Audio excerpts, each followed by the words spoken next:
पहले उस निबंध को देख लेते हैं जो पिछले वर्षों में पूछा गया था। धर्म के बिना विज्ञान लंगड़ा है। कर चुके हैं हम लोग इस निबंध को, कर लेते हैं। धर्म के बिना विज्ञान लंगड़ा है और विज्ञान के बिना धर्म अंधा है। आंधळाई और लांगड़ाई ऐसे शब्दों का प्रयोग किया गया था। इसके तुरंत बाद उसको देख लेंगे। मूस मुटई हैं, लोहा हुई हैं, इसके बाद देख लेंगे।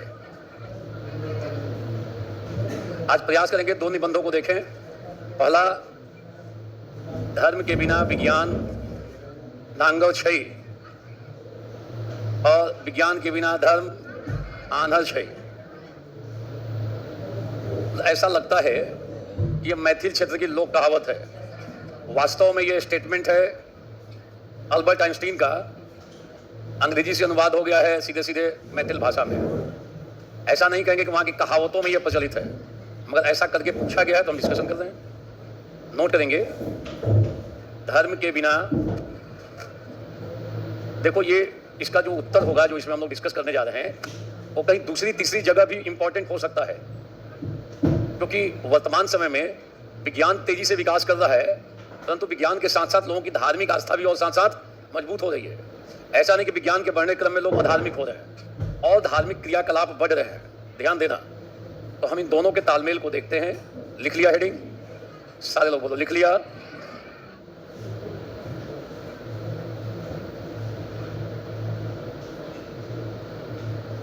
अभी देख लेंगे और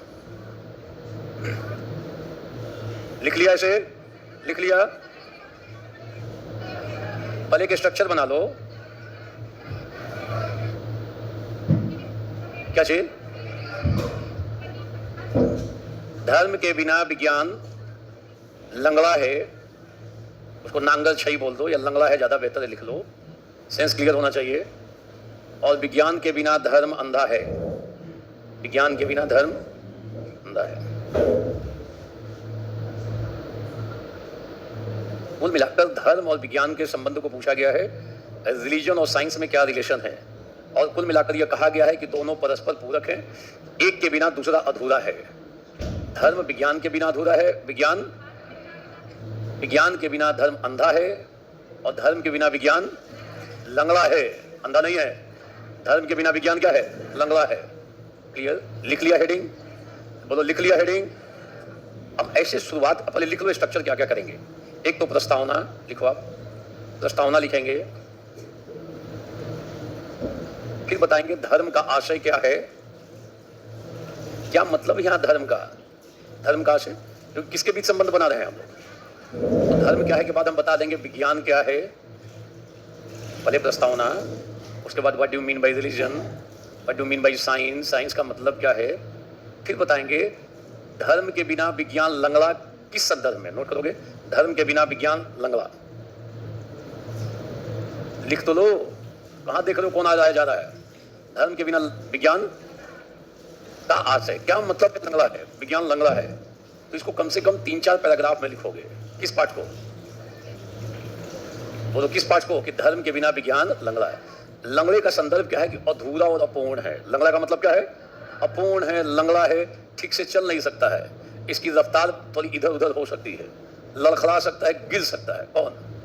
तो बोलो कौन गिर सकता है? चोट लग सकती है। लंगड़ा है तो लड़खड़ा के गिरेगा तो चोट भी। तो धर्म के बिना विज्ञान मनुष्य को चोट पहुंचा सकता है। विज्ञान अपूर्ण है, विज्ञान अधूरा है। बोलो, ये ठीक से रास्ते पे चलेगा नहीं। कौन? किसके बिना? तो इसके किस कॉन्टेक्स्ट में बात कही गई है, इसका कम से कम 3-4 पैराग्राफ लिखेंगे, तो फिर आएगा कि हाँ, धर्म के बिना विज्ञान लंगड़ा है। फिर बताएंगे विज्ञान के बिना धर्म अंधा है। लिखो, इसका कॉन्टेक्स्ट बताएंगे, किन किन संदर्भों में, किस संदर्भ में। लिखो, विज्ञान के बिना धर्म अंधा है। तो किस कॉन्टेक्स्ट में बात की जा रही है? अंधा है, विज्ञान के बिना धर्म क्या है? अंधा है का मतलब इसको रास्ता नहीं सूझेगा, गलत रास्ते पे जा सकता है। कौन? तो बोलो कौन? विज्ञान नहीं। क्या लाइन लिखे हो? विज्ञान के अभाव में धर्म क्या है? अंधे आदमी को रास्ता पता रहता है क्या? गलत रास्ते पे आगे बढ़ जाएगा। इसको हटा लो, पीछे आते आते लग गया है, दिक्कत है क्या? और 2 दिन की क्लास बची हुई है, कल और परसों, अभी 4 तारीख तक हम लोग क्लास खोलेंगे, ये वाली। क्लियर है? तो हम लोग कल तो 2-3 टॉपिक देखेंगे और परसों दिन हम प्रयास करेंगे कि हम एक-एक टॉपिक को उठाएं और 10 मिनट में उसका केवल स्ट्रक्चर बनाएं। दूसरा टॉपिक 10 मिनट का स्ट्रक्चर, 15-15 मिनट में स्ट्रक्चर बनाते हुए चलेंगे। डिटेल उसका सपोर्ट में आता रहेगा और क्या करेंगे, बोलो, सीधे शुरुआत करेंगे, स्ट्रक्चर बनाएंगे, डिस्कस करेंगे, स्ट्रक्चर बनाएंगे एक-एक पेज का। अगर वो स्ट्रक्चर है तो उसको खेल सकते हो, समझ में आया, और डिटेल आपके सपोर्ट में आता रहेगा। अभी क्या लिख रहे हो? अंधे का संदर्भ क्या है? अंधा मतलब गलत रास्ते पे जा सकता है, भटक सकता है। बोलो, जैसे अगर विज्ञान के बिना यदि धर्म को लेके चलें, हो सकता है विज्ञान हमें अंधविश्वास के रास्ते पे बढ़ा ले। बोलो, कुरीतियों को खूब जगा दे, नाना प्रकार की कुरीतियों को सपोर्ट कर दे। किसके अभाव में? बोलो, किसके अभाव में? विज्ञान रहेगा तो धर्म की कुरीतियां हटती रहेंगी। धर्म में जो गंदगी आ जाती है कई बार, उसको विज्ञान क्या करता रहेगा? नहीं तो अंधा हो जाएगा, एकदम गलत ही रास्ते पे ले जाएगा। खूब अंधविश्वास, कट्टरता, जटिलता बढ़ा सकता है। कौन? धर्म। किसके अभाव में? लास्ट में लिख देंगे दोनों एक दूसरे के लिए जरूरी है। क्यों जरूरी है ये लिख लो, क्यों दोनों को एक दूसरे की जरूरत है, क्यों? तो हम बताएंगे दोनों मिलेंगे तभी लाइफ ठीक से चलेगा। अगर केवल धर्म, केवल विज्ञान है तो हमारा शारीरिक पक्ष तो खूब अच्छा हो जाएगा, मगर विज्ञान कभी भी नैतिकता की बात नहीं करता है, विज्ञान कभी भी मूल्यों की बात नहीं करता है। विज्ञान में मोक्ष आदि शब्दों का कोई महत्व नहीं है। किसमें? किसमें? तो धर्म, अर्थ और काम की तो बात करता है विज्ञान, भौतिकतावादी सुख की बात करता है कौन? और धर्म रहेगा तो नैतिकता और अध्यात्म भी आ जाएगा। और मनुष्य को सब चाहिए, धर्म भी चाहिए, अर्थ भी चाहिए, काम भी चाहिए, और तो दोनों का तालमेल रहेगा तो भौतिक पक्ष भी आगे बढ़ेगा, आपका आध्यात्मिक पक्ष भी। तो जीवन में पूर्णता आ जाएगी। कब? जब जीवन में किसका तालमेल हो? तो बोलो, किसका तालमेल हो? धर्म और विज्ञान का। तो हम ऐसा कुछ कविता विता कुछ लिख के स्टॉप कर देंगे। लास्ट में लिख लो उपसंहार। लास्ट में लिखोगे क्या? उपसंहार, निष्कर्ष। हम लोग जब विज्ञान और धर्म को देखेंगे, ध्यान देना, तो हम यह भी देख सकते हैं कि विज्ञान और धर्म में क्या क्या अंतर है, क्योंकि ये लाइन बता रहा है कि दोनों एक दूसरे के लिए जरूरी है। तो बोलो ये सुनो, मगर ऐसे देखोगे तो लगेगा विज्ञान और धर्म में तो बहुत अंतर है। तो हम लोग एक बार की अंतर भी देखेंगे। किसके बीच? अंतर को बताने के बाद बोलेंगे अंतर तो है मगर विरोध नहीं है, दोनों को एक दूसरे की जरूरत है, दोनों को एक दूसरे की। अगर धर्म के बिना विज्ञान होगा तो लंगड़ा हो जाएगा। कैसे होगा? डिटेल से देख लेंगे। और विज्ञान के बिना धर्म होगा तो क्या हो जाएगा? अंधा हो जाएगा। उसको भी डिटेल से देख लेंगे। समझ में आ रहा है? बोलो, आ रहा है? ऐसा एक ओवरऑल स्ट्रक्चर बनेगा। क्लियर? और उसी को हम लोग अब विस्तार देने जा रहे हैं। Is it clear? सारे लोग बोलो क्लियर। नोट करते हैं। सबसे पहले इंट्रोडक्शन लिखते हैं। इंट्रोडक्शन का एक तरीका मैं बता रहा हूँ, दूसरा तीसरा चौथा भी तरीका हो सकता है। जो कंटेंट हम लोग सामग्री इसके भीतर लिखने जा रहे हैं, वो सामग्री दूसरे तीसरी जगहों पे भी फायदेमंद होगा, ध्यान रखना। क्लियर है? क्योंकि विश्व में धर्म को लेकर खूब वाद विवाद हो रहा है, रिलीजन को लेकर। तो रिलीजन का हम लोग मतलब देख रहे हैं, रिलीजन के प्लस और माइनस को भी देख लेंगे। क्लियर है? क्या कमी है रिलीजन की, उसको भी देखेंगे। तो नोट करते हैं। पहले हम लोग लिखते हैं इंट्रोडक्शन। हम कह सकते हैं कि साधारण दृष्टिकोण से, नोट कर लोगे, साधारण दृष्टिकोण से देखने पर ऐसा प्रतीत होता है कि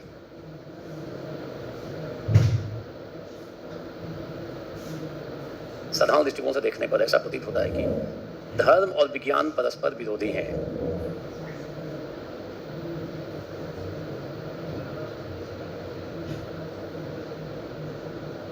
कुछ लोग ऐसा भी मानते हैं कि कुछ लोग ऐसा भी मानते हैं, कहते हैं कि,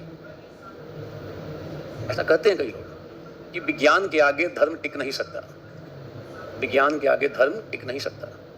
कई लोग ऐसा कहते हैं। क्या कहते हैं? विज्ञान के आगे धर्म नहीं टिक सकता, परंतु ऐसा केवल ज्ञान के आरंभिक स्तर पर ही कहा जा सकता है, परंतु ऐसा केवल ज्ञान के आरंभिक स्तर पर ही कहा जा सकता है। महान वैज्ञानिक अल्बर्ट आइंस्टीन का कहना है कि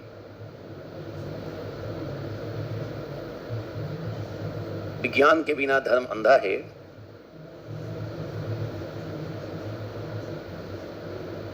और धर्म के बिना विज्ञान लंगड़ा है।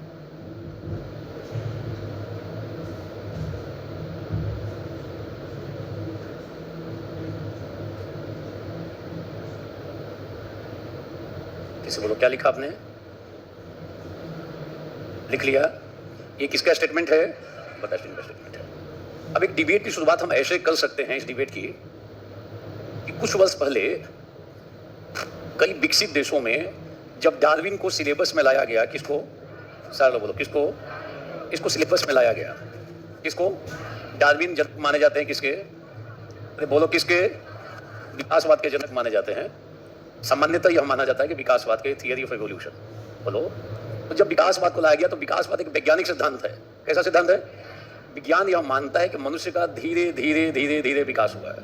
ये सुनो, मनुष्य जो है ईश्वर द्वारा निर्मित नहीं है। बोलो, दूसरे संदर्भ में ये कौन मानता है? अरे बोलो कौन मानता है? विज्ञान सपोर्ट करता है किसका?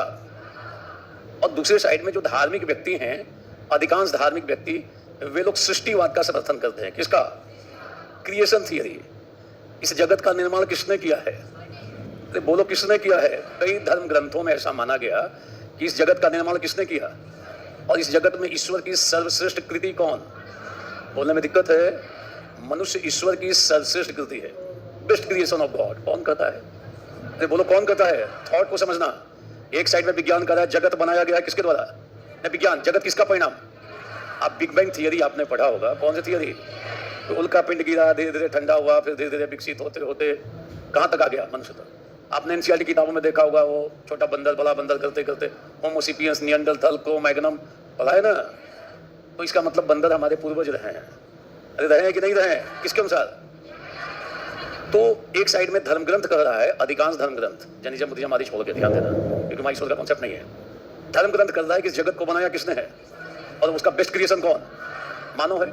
तो जब इस सिद्धांत को लाया गया, सृष्टिवाद को, पाठ्य पुस्तकों में, पाठ्यक्रम में शामिल किया गया। किसको? अरे बोलो किसको? डार्विन को। डार्विन के विकासवाद को किसमें शामिल किया गया?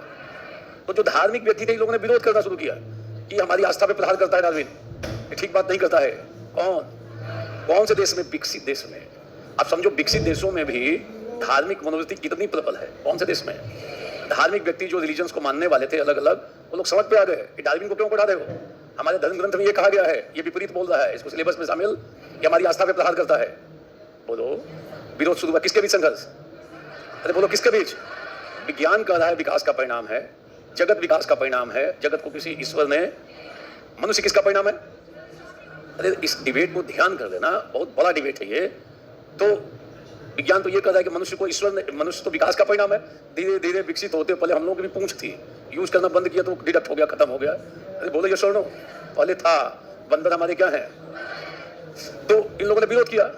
अब विरोध करने के क्रम में इन लोगों ने, धार्मिक व्यक्तियों ने, एक पोस्टर जारी किया। क्या जारी किया? पोस्टर। उसमें एक साइड में डार्विन का फोटो था और डार्विन के नीचे एक बंदर का फोटो बना हुआ था, एक बंदर बना हुआ था, ठीक है। और एक साइड में एक धार्मिक व्यक्ति था और उसके नीचे लिखा हुआ था ईश्वर। धार्मिक व्यक्ति को किससे कनेक्ट किया गया था और डार्विन को किससे कनेक्ट किया था? और नीचे 2 लाइन लिखा हुआ था कि होंगे डार्विन के पूर्वज बंदर की औलाद, होंगे डार्विन के पूर्वज, हमारे पूर्वज ईश्वर की संतान है। हमारे पूर्वज किसकी संतान है? किन लोगों ने कटाक्ष किया? किसके ऊपर? मतलब एक तरीके से वैज्ञानिक अवधारणा पे प्रहार कौन कर रहा है? इस तरीके से आपस में विरोध रहा। समझ में आया? ऐसा लगता है कि दोनों परस्पर घोर विरोधी है। बोलो ये सुनो, परंतु आइंस्टीन क्या कहते हैं? इसके बिना ये अंधा है और इसके बिना ये, तो इसको डील करना पड़ेगा। मगर उसके पहले विवाद को भी थोड़ा खोल दोगे तो बेहतर होगा। इसको भी लिख सकते हो। याद से कुछ वर्ष पहले जब डार्विन के विकासवाद को इसमें सम्मिलित किया गया, तो धार्मिक व्यक्तियों ने उसका, डार्विन कहता है ईश्वर जगत विकास का परिणाम है। ये कौन कहता है? डार्विन। अब मनुष्य भी किसका परिणाम है? तो बोलो किसका परिणाम? धार्मिक व्यक्ति। अरे धार्मिक व्यक्ति ईश्वर कहता है ईश्वर हमारा पिता है। कई जगह गॉड इज आवर फादर, त्वमेव माता च, ईश्वर के बारे में बोला जाता है। और ज्यादा दिमाग लगा लोगे तो तनाव हो जाएगा, माता पिता कैसे है। बोलो बायोलॉजिकल सेंस में नहीं है, सेंस उसका है।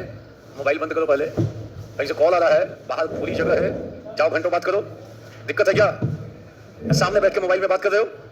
जाओ बाहर जाओ, देखो ये बंद नहीं है, ये खुला हुआ है, आराम से घंटों बात कर सकते हो। और कई सारे यहाँ पे रमणीक प्लेस भी हैं। शाम के समय कई लोग घूमते हैं वहाँ पे, मेरी ड्राइव पे शाम के समय मौसम थोड़ा अनुकूल रहता है, इको पार्क का ज्यादा अच्छा रहता है, घंटों लोग बात करते हैं। जाने में कोई कठिनाई? कौन देखने वाला है यहाँ पर? बोलो। क्लासरूम में सीधे मोबाइल सामने बैठ के बात करना है।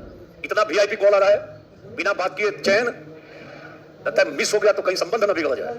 अरे बिगड़ जाएगा, नहीं बनोगे ना सब रिलेशन बिगड़ जाएगा। दिमाग में रख लेना, जो यहाँ कॉल कर रहा है इसका मतलब आपका हितैषी नहीं है। मदर फादर को पता होगा इतने बजे क्लास है, वो तो कॉल करेंगे नहीं? करेंगे क्या? उनको पता होगा इतने बजे मेरी बेटी क्लास में रहती है। अरे बोलो ये सुनो, सामने बैठ के मोबाइल पे कॉल हो रहा है, इनसे ज्यादा कोई स्मार्ट है ही नहीं। इन्हीं के पास मोबाइल है, रिंगटोन अलग अलग लगा हुआ है कि ये रिंगटोन तो ये, फलाना रिंगटोन तो ये।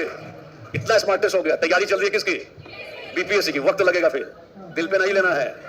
समझ में आया? अरे बोलो, सामने बैठ के मोबाइल से बात हो रही है, मैं समझा रहा हूँ एक थॉट इनका मोबाइल में ही, 2-4 मिनट से मोबाइल को पहले चेकिंग चल रहा है कि कॉल क्यों नहीं आ रहा है, कॉल क्यों नहीं आ रहा। आ गया तो सेकंड में। ऐसा ज्यादा वेट नहीं करना चाहिए सामने वाले को, तुरंत फोन उठता है। ज्यादा वेट होगा तो कहीं नाराज ना हो जाए। दिल पे, समझ में आया? मोबाइल है, उसको पैक करके रखो। क्लास में क्यों ऑन किए हुए हो? साइलेंट मोड में नहीं डाला जा सकता है। अरे बोलो, ये सुनो, अरे बोल दो लो। इतना वीआईपी कॉल आ गया है, इससे ज्यादा, क्लास से ज्यादा इंपॉर्टेंट है क्या आपके लिए? जीवन का सबसे क्रूशियल फेज से गुजर रहे हो, इस समय का सदुपयोग कर लोगे, 40-50 साल बहुत अच्छा जियोगे, और ये बीत जाएगा ना। और इससे ज्यादा अच्छी अपॉर्चुनिटी लाइफ में नहीं मिलेगी। दिमाग में रख लेना। 90,000 लोग फॉर्म नहीं भर पाए हैं, बाहर हैं। अगर वो फॉर्म भरे रहते उसमें से बहुत सारे लोग डिजर्व करते थे पीटी होना, हो जाता। ये पीटी का जो सवाल सेट किया है बॉटम लाइन में, मास लेवल पे वनडे वाली तैयारी करने वाले आ गए हैं। वनडे की तैयारी कर रहे थे, क्रैक किसको कर लिया उन लोगों ने। लिखने की आदत है नहीं, परेशान है। एक लाइन का तो ज्ञान बहुत है, कहा एक पैराग्राफ लिखो, मामला साफ है। तैयारी किसकी कर रहा था, और उनके लिए फिट एग्जाम था, बॉटम लाइन पे आया है, तो कट ऑफ नीचे जाएगा ही जाएगा, बड़ी संख्या में है। वो तो अपने को एकदम लगता है कि मैं फंस गया हूँ जाल में। वो परेशान है सर, जो वन लाइनर तैयारी कर रहे थे। इतने समय में बीपीएससी का मेंस कैसे होगा? कठिनाई है कि नहीं है? 90,000 वो बाहर हुए, बड़े पैमाने पे ये लोग आ गए, ठीक ठीक संख्या में आए हैं। और जो थोड़ा अपर लेवल पे तैयारी कर रहा था कि आईएएस के लेवल का बनेगा, वो अलग बाहर हो गए, वो अलग साफ हो गए। कुल मिलाकर ये कितना गोल्डन अपॉर्चुनिटी है इस साल। जो लोग अगर दे रहे हैं ना, उनके लिए गोल्डन अपॉर्चुनिटी है। मतलब इससे ज्यादा भाग्य साथ नहीं दे सकता है, दिमाग में रख लेना। और देखना इसका कट ऑफ कितना रेडिकली डाउन होता है। मेंस का कट ऑफ बड़े पैमाने पे लोग परेशान हैं। पीटी निकल गया और परेशान है, तैयारी इतने कम समय में कैसे? आगे जो होना होगा होगा, अभी तो 4 तारीख भी बचा हुआ है, जो भी होना होगा होगा। मगर आप अपनी तैयारी को क्या करो, आपकी तैयारी अबाध गति से चलती रहनी चाहिए। जैसी परिस्थिति होगी वैसा आप चेंज कर लोगे, बोलो। और जब वो चेंज होगा तो सबके लिए होगा, आपके लिए थोड़ा ही होने जाता है। वो आदेश सबके ऊपर लागू होगा। तो जो चीजें सबके ऊपर लागू होती है तब कोई दिक्कत केवल आपके लिए तो नहीं परिवर्तन होगा ना। पढ़ा रहा हूं तो पढ़ लो पहले ठीक से, समझ में आया? और मोबाइल रख लो बैग में, हाथ में ही नजर है मोबाइल पे, समझ में आया? अरे बोलो, अभी किसी का कॉल आज उठेगा थोड़ी, चाहे जितने करीबी हो। वो एक्सेप्शनल केस होगा तब संभव है, कोई एक्सेप्शनल केस होगा, नहीं तो साइलेंट किया हुआ है। बोलो, अरे बोलो, ये सुनो, अभी कुछ नहीं है तो ये हाल है। अभी कुछ है क्या? कहीं के नहीं है अभी तो। बोलो, तो आप कुछ नहीं हो तो कुछ भी बन सकते हो। आप कुछ नहीं हो तो आप कुछ भी, समझ में आ रहा है लाइन? क्योंकि आप अभी कुछ भी, तो संभावनाएं अनंत हैं, सारी चीजें खुली हुई हैं, कुछ भी बन सकते हो यदि आपने ठीक से काम किया, तो निर्णय लिया, प्लानिंग के तहत काम किया। समझ में आ रहा है? बोलो, इधर में आ रहा है तो नोट करोगे। ये थॉट है, डिबेट है, आप इसको एक पैराग्राफ में लिख सकते हो कि देखो विवाद कैसे चल रहा है धर्म और विज्ञान के बीच। क्योंकि धर्म और विज्ञान का संबंध पूछ रहा है, तो कोई रोचक टाइप का हम अगर विवाद लिख दें तो लगेगा ये तो विरोधी प्रतीत होता है। मगर हम सिद्ध करने क्या जाना है, दोनों परस्पर, एक के बिना दूसरा अंधा या दूसरे के बिना पहला वाला, यानी दोनों को एक दूसरे की। हम ऐसा अगर विरोधाभास दिखाते हैं तो रोचकता बढ़ती है निबंध की, और एक थॉटफुल विरोधाभास दिखा रहे हो। बोलो, लिख लो इसको, लाइन को लिख लो। कुछ लिख लोगे, मैं एक बार फिर से बोल देता हूँ, पहले सुन लो। कुछ वर्ष पहले जब विकसित देशों में डार्विन को सिलेबस में, पाठ्यक्रम में सम्मिलित किया गया, तो धार्मिक व्यक्तियों ने इसका विरोध किया। डार्विन विकासवाद को मानते हैं। किसको मानते हैं? जबकि धार्मिक व्यक्ति यह मानता है कि जगत ईश्वर की सृष्टि है और मनुष्य ईश्वर की सर्वोत्तम कृति है। कौन सी कृति है? आदमी को ईश्वर ने बड़ा सोच समझ कर बनाया है, बड़ा टाइम लेके बनाया। किसको? दिक्कत है कि मानने में भारी कठिनाई है। जब हम लोग ईश्वर के द्वारा बनाए गए हैं, मनुष्य अगर ईश्वर की कृति है, तो इतना निकृष्ट कोटि का काम को कैसे करता है, इतना गलत काम कैसे करता है? और अगर मनुष्य इतना गलत काम कर रहा है तो बनाने वाले को कैसे आप क्वेश्चन मार्क नहीं लगाओगे? क्वेश्चन मार्क तो उसके ऊपर लगेगा कि क्यों इस टाइप का आदमी बना दिए हो। बोलो, इतना नीचे स्तर पर उतरता है कि मनुष्य, पशु भी शर्मिंदा हो जाए। अरे बोलो, ये छोड़ो, बनाने वाला कौन? अरे बनाने वाला कौन? आक्षेप से बच पाएगा क्या ईश्वर? आक्षेप लोग लगाते हैं कि ऐसा ईश्वर नहीं है, और धारणा साइंटिफिक ज्यादा सटीक है, ऐसा वैज्ञानिक कहते हैं। कौन कहते हैं? तो डिबेट तो चल ही रहा है, अभी तक डिबेट है। और जो धार्मिक व्यक्ति मानता ही नहीं कि हम लोग विकास के परिणाम है, तर्क देता है कि आज तक किसी बंदर को आदमी बनते हुए देखा है? हमने तो नहीं देखा, 5 पीढ़ी से देख रहे हैं बंदर था। बोलो, तो बंदर से आदमी बनने की प्रक्रिया में हजारों साल, लाखों साल लगे हैं। एक जीवन में थोड़ी देख लो कि बंदर आदमी बन गया है। बोलो, मगर जो रिसर्च है वो बता रहे धीरे धीरे आदमी बना है। बोलो, इसको एक पैराग्राफ लिख सकते हो। लिखते हो पहले विज्ञान क्या है, क्या लिखोगे? विज्ञान क्या? और लास्ट में लिखने के बाद ना आप डायलॉग भी लिख दोगे कि होंगे डार्विन के पूर्वज बंदर की औलाद, होंगे डार्विन के पूर्वज, हमारे पूर्वज ईश्वर की संतान है। ये किसके द्वारा व्यंग किया गया?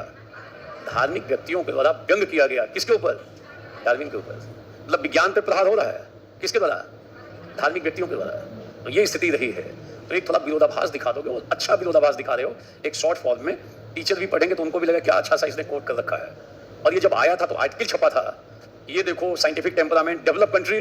डेवलप कंट्री का मतलब ये नहीं कि वहाँ का टेम्परामेंट साइंटिफिक हो गया है, डेवलप तो है, परंतु अभी भी वहाँ धार्मिक मनोवृत्ति विद्यमान है बहुत सारे विकसित देशों में। बोलो तो बोलो ये सुनो। अब हम लोग एक एक करके विज्ञान क्या है, धर्म क्या है देखने जा रहे हैं। बोलो किसको देखने जा रहे हैं?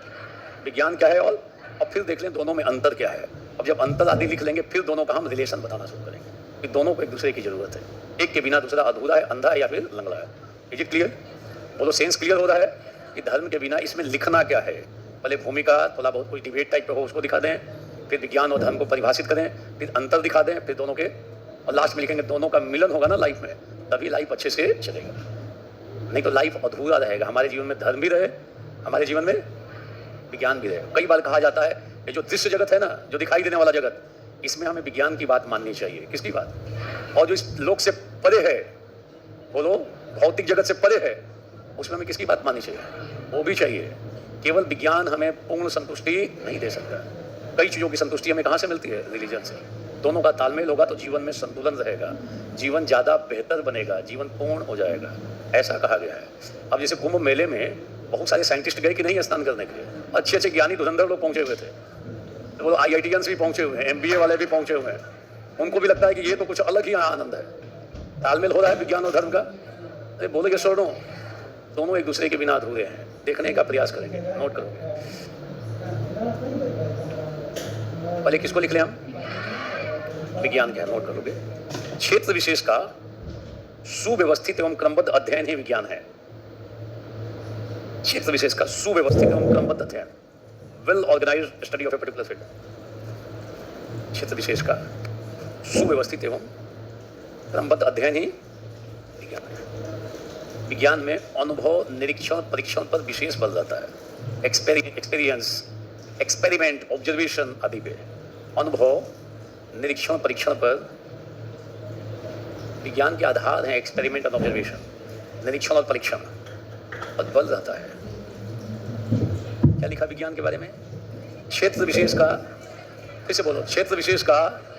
जैसे रसायन विज्ञान है, इसका एक क्षेत्र है, लिमिटेड है। रसायन विज्ञान में किसकी विवेचना होगी? रसायनों की। हम सिस्टमेटिक अध्ययन करेंगे, क्रमबद्ध अध्ययन करेंगे, एक्सपेरिमेंट करेंगे, ऑब्जर्वेशन करेंगे, बार बार अनुभव करेंगे, देखेंगे। ये सुनो, विज्ञान अनुभव से चलता है। किससे चलता है? फिर से बोलो, विज्ञान में किसकी वरीयता है? अनुभव की। किसकी? अनुभव की।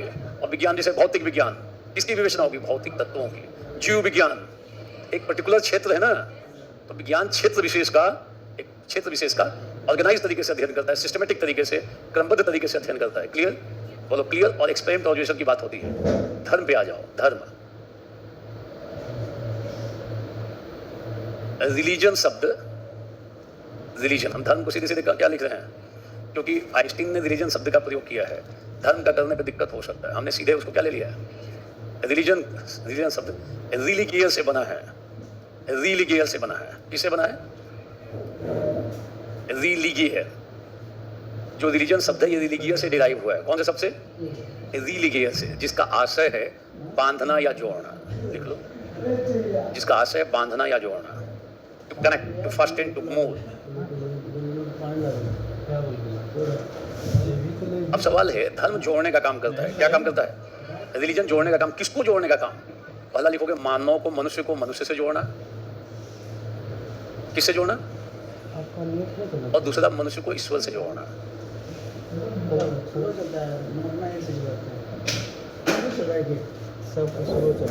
फाइनाइट को इनफाइनाइट से जोड़ना। और ध्यान देना, वो लेकिन जितने रिलीजन हैं, जो थेइस्टिक रिलीजन है, ईश्वरवादी धर्म है, उसमें विशेष बल ही दूसरे वाले पे है। मनुष्य को किससे जोड़ना है? जो विभिन्न रिलीजन है जहाँ ईश्वर माना गया है, वो सब यही क्लेम करते हैं मेरे रिलीजन में आ जाओ, तुमको मिला देंगे। किससे? किससे कनेक्ट करा देंगे? क्लेम यही है, और यही प्रधान क्लेम है। और इसीलिए ईश्वर से कनेक्ट कराने के बहुत सारे तरीके हैं।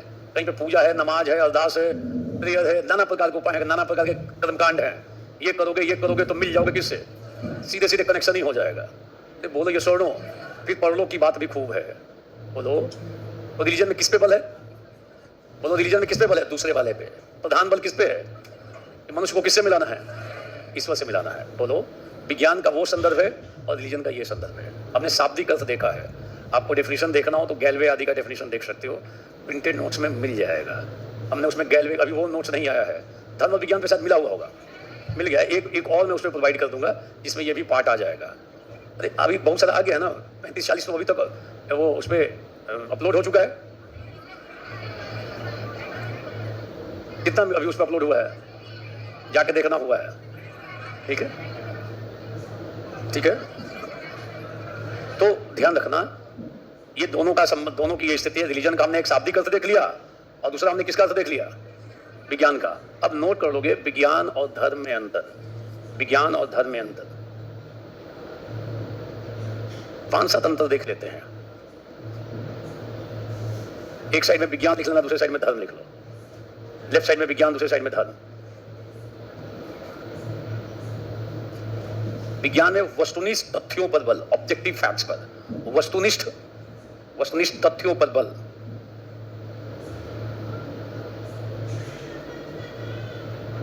धर्म में, रिलीजन में आत्मनिष्ठता की बात, आत्मनिष्ठता, सब्जेक्टिविटी बहुत होती है।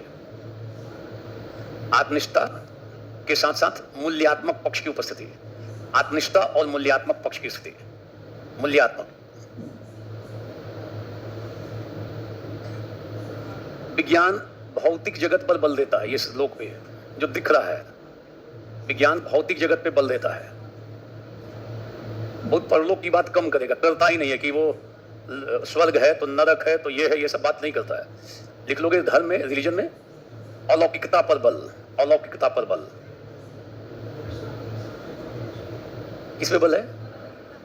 विज्ञान कम महत्व, जो धर्म है ना इस जगत को कम महत्व देता है, हमेशा चक्कर लगाता है कहां पे? अरे वहां पे बहुत अच्छा है, वहां जाओ ना, यहाँ क्यों हो? वर्ल्ड के बहुत सारे मेजर रिलीजन्स जो हैं उन लोगों ने ऊपर में स्वर्ग की कल्पना, हेवन, पैराडाइज, जन्नत की कल्पना कर रखी है। अलग अलग रिलीजन में अलग अलग शब्द है। और अगर पढ़ लोगे ना पैराडाइज की कल्पना या हेवन या जन्नत या फिर स्वर्ग, तो धरती पर मन नहीं करेगा रहे हैं, कहाँ चले जाए? मन ही नहीं करेगा। वहां सोम रस मिलता है, कहाँ पे? स्वर्ग में। कहाँ पे? वहां नित्य कार्यक्रम भी चलता रहता है। जिस देश में गर्मी ज्यादा पड़ती है तो उस देश का जो स्वर्ग है, उन लोगों ने जो स्वर्ग की कल्पना की है, हल्की हल्की ठंडी हवा बहती है। कहाँ पे? कहाँ पे? और जो देश ज्यादा ठंड से परेशान रहते हैं उनके अनुसार लाइट वार्म एयर, हल्की हल्की गर्म हवा कहाँ चलती है? तो बोलो कहाँ पे? वहां शुद्ध शहद लगा हुआ डबल रोटी का नाश्ता मिलता है। और पढ़ोगे तो मन करेगा जाके वहीं नाश्ता करें, वहीं चले जाएं। वहां पे सौंदर्य का भी खूब वर्णन है कि कितना सौंदर्य वहां भरा हुआ है। कहाँ पे? कोई दुख नहीं है। कहाँ पे? वहां पे। वहां का वर्णन पढ़ लोगे तो मन करेगा इस धरती को छोड़ते हैं। अभी तक खोजा नहीं गया है। एलन मस्क साहब बहुत ताकत के साथ लगे हुए हैं, बार बार छोड़ रहे हैं कि कहीं खोज लें कहां पर है। सबसे पहले कौन पहुंचेगा? पूरी फैमिली के साथ कहेंगे अब तो हम वहीं रहेंगे। और अभी तक विज्ञान ऐसा कोई जगह ढूंढ, हो सकता है भविष्य में खोज लें। अभी तक स्वर्ग मिला या ऐसा जो धर्म ग्रंथों में वर्णित है, अभी तक ऐसा कोई स्थान, और नरक भी नहीं मिला है। नरक का वर्णन पढ़ लोगे, जहन्नुम का है, हेल का और नरक का अलग अलग धर्म ग्रंथों में वर्णन है। पढ़ने के बाद रोंगटे खड़े हो जाएंगे, डर पैदा हो जाएगा। वहां हमेशा तेल की कढ़ाई खोलती रहती है। समझो कितना भयावह दृश्य है। कभी गलती से एक छींटा पड़ जाता है तो दर्द से लोग कराहने लगते हैं। वहां तो पूरा पकौड़ा बनाने की व्यवस्था है।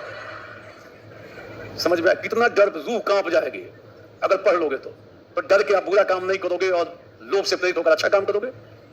कई बार कहा जाता है रिलीजन व्यक्ति को डराता है, लोभी बनाता है। लोभी बनाता है किसका? स्वर्ग का और इन चीजों का। और डराता किसको लेकर है? चले जाओगे जहन्नुम, चले जाओगे नरक में, नरक जाओगे। व्यक्ति डर जाता है। ये सुनो, वैज्ञानिक सब डरता? बिल्कुल नहीं डरता, कोई असर नहीं है। मार्क्सवादियों का कोई असर नहीं है, साम्यवादियों का कोई असर नहीं है उसके ऊपर, भौतिकतावादी भी होगा, मानता नहीं इसको। बोलो मगर धार्मिक आदमी, धर्म ग्रंथों में कहा गया है। अरे बोलो, दिल पे नहीं लेना है। कई सारे धर्म ग्रंथों में माना गया है। मानने वाले आज भी मानते ही हैं, चाहे जितना विज्ञान कर ले, मानने वाला पीछे कि नहीं ऐसा है, कहीं ना कहीं है, विज्ञान अभी पीछे है, हो सकता है भविष्य में मिल जाए। अरे बोलो ये सुनो, तो कई बार लोग वहां जाने के चक्कर में धरती पे तहलका मचा देते हैं। अपने भी जाएंगे, 2-4-10 लोगों को लेके जाएंगे। अब मान लो सामने वाला पहले पहुंच गया तो मामला भी बिगड़ जाएगा। ध्यान देना, लोग सोच के कुछ और जाते हो कुछ, और वहां क्या होता है पता नहीं है अभी तक डिटेल। क्लियर है? लिखोगे उतना ही जितना मैं लिखवा रहा हूं। ये फैक्ट है, पहले मैं खूब डिटेल से समझाता था, देखो वहां क्या क्या व्यवस्था है और क्या क्या वहां पे कठिनाई है। अब मैंने उसको कम कर दिया। कोई कट करके डाल देगा तो कहेगा ये धर्म विरोधी बातें करते हैं। पहले मैं खूब समझाता बारीक से कि इसके पीछे ओरिजिन का कॉन्सेप्ट क्या है, क्यों ऐसी अवधारणाएं पैदा हुई हैं, इंटेंशनली पैदा की गई हैं, जरूरत नहीं है। समझ में आया? पहले ये सब नहीं था ना, वीडियो का चक्कर। क्लास में पढ़ा रहे हैं, खूब डिस्कशन हो रहा है, जो जिस लेवल पे सवाल पूछ रहा है उसका समाधान। अब तो ये सेंसिटिव हो जाता है। इस संदर्भ में बात की जा रही है, कट करके कोई उसको दिखाएगा, देखो ये धर्म विरोधी बातें क्लास में यही सब पढ़ाते हैं। ये सामने आके बात करने का तो संदर्भ नहीं बनेगा सामने वाले का, मगर किसी खास खंड को काट के कॉन्टेक्स्ट से अलग हटा के संभव है तो थोड़ा सतर्क रहना पड़ता है। बोलो, तो मैंने भी अब अवॉइड करना शुरू किया है कि नहीं, इससे ऐसे मुद्दों पे सेंसिटिव मुद्दा है ना, लोग दिल से बहुत लोग मानते हैं कि नहीं जाना कहाँ है, स्वर्ग में। कई लोग मान के चलते हैं जाएंगे कहाँ, और धरती पे हम लोग भले उदार टाइप के हैं, कोई भी करप्ट आदमी भी मरता है ना, हम उसको कहाँ भेजते हैं, स्वर्गवासी हो गए, तो हम लोग उसके बाद माफ कर देते हैं। भेजते कहाँ है? ये नहीं बोलते नरक चला गया, बोलते स्वर्गवासी हो गया। कौन से पास? इनको स्वर्ग में जगह मिल गया है। और स्वर्ग में क्या करता होगा बात अलग है, ज्यादा डिटेल से सोचना है नहीं। एक साइड में चारवाक है, कहता है इसी धरती पर स्वर्ग है, जो इस संसार में सुख में है वह स्वर्ग में है, जो इस संसार में दुख में है वह सुख में व स्वर्गम दुख में व नरकम। कई लोगों का जीवन स्वर्ग टाइप से चल रहा है, सब कुछ है उनके जीवन में, कोई कठिनाई ही नहीं है। अब कई लोगों का जीवन नरक टाइप का है, नारकीय जीवन इसी धरती पर व्यतीत कर रहे हैं, नाना प्रकार की कठिनाइयों से उनका जीवन ग्रसित है कि नहीं है? तो एक ग्रुप, बड़ा ग्रुप कर रहा है कि धरती पर ही स्वर्ग है, और धरती पर ही अगर सब लोग खूब अच्छा काम करें, मिलजुल कर रहे, धरती स्वर्ग बन जाएगी। और आपस में लड़ते रहे, कटते रहे, मरते रहे, तो इसी को नरक बना देंगे। किसको? तो धरती को क्या बना देंगे? नरक। बहुत लोग नरक बनाने पे भी तुले में कि नहीं, ठीक से नहीं रहना है, हम लोग मिलजुल के सारे लोग रहें तो धरती स्वर्ग हो सकती है। बोलो ये स्वर्ग, नेक्स्ट आगे नहीं जाना है। समझ में आया? तो धरती को क्या बनाना है? स्वर्ग। अच्छा काम करना है। भाई जब आ जाओ जॉब में, सेवा में, तो फिर लोगों की समस्याओं को दूर करो, लोगों के कष्टों को क्या करो। ऐसा नहीं कि अपना अंश तलाशो कि मेरा कितना। कई बार आते ही आने लगता है मेरा कितना, मेरा हिस्सा इतना। ये सुनो, कट मनी लगता है। कौन सा मनी? Cut money. अभी पता नहीं होगा ना, आते ही प्रशासन में पता चल जाएगा। कट मनी बंगाल के लोगों को ज्यादा पता है। कौन सा मनी? Cut money. योजना का लाभ लेना है, इतना कट लाभ लो, बट इतना कट करके लो, उतना दे दो। कट मनी कहाँ पे? सब जगह पे नहीं, कई जगहों पे है। ज्यादा डिटेल में लिखना नहीं। ऐसी खबरें आती रहती हैं, सारे लोग नहीं करते हैं, मगर कुछ जगहों पे ऐसी चीजें पेपरों में आता है। ठीक है, क्लियर है? नेक्स्ट नोट करोगे क्या क्या लिखा है? विज्ञान कौन सा जगत पे बल देता है? धर्म किस पे? अलौकिक जगत पे बल देता। अंतर है। नेक्स्ट, विज्ञान में भौतिक उन्नति पर बल है। कौन सी उन्नति? भौतिक उन्नति पर बल है। शारीरिक पक्ष की प्रधानता है, फिजिकल एस्पेक्ट डोमिनेट करता है। विज्ञान में भौतिक उन्नति पर बल है, शारीरिक पक्ष की प्रधानता है। जबकि धर्म में नैतिक, मानसिक और आध्यात्मिक उत्थान पर बल है। नैतिक, मानसिक, आध्यात्मिक उत्थान पर बल है।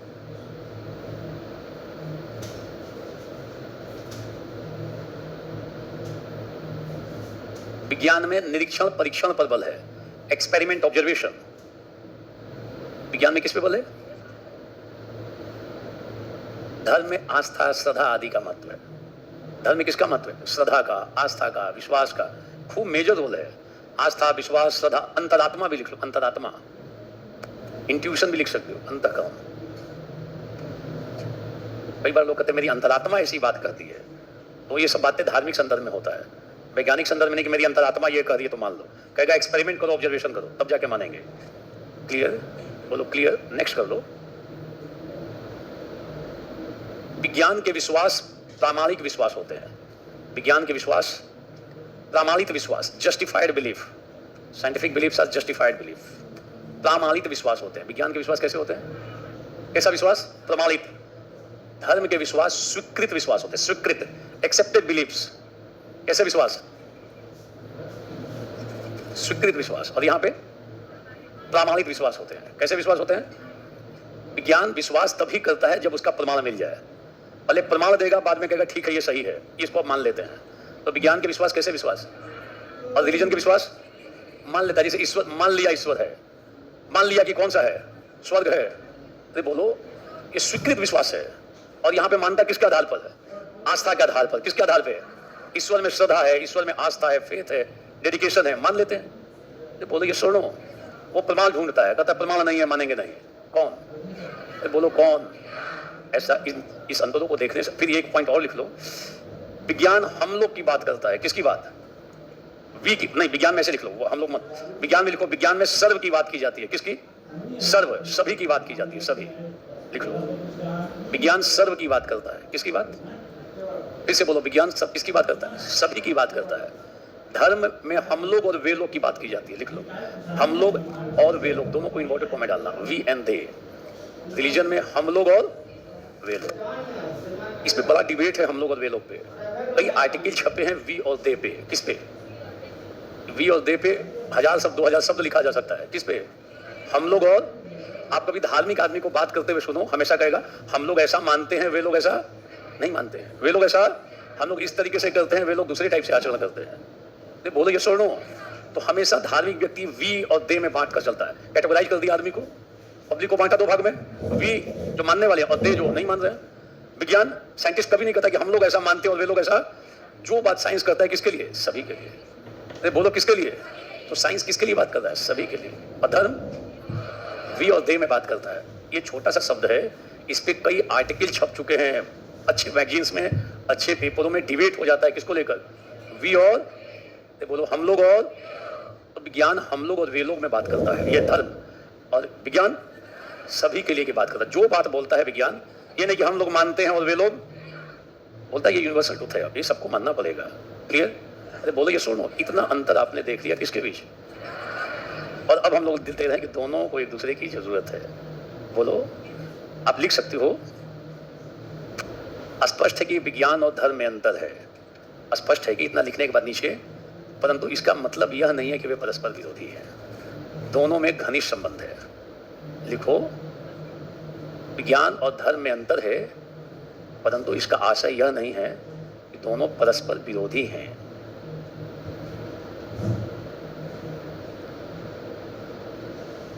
दोनों परस्पर सहायक हैं। दोनों क्या हैं? परस्पर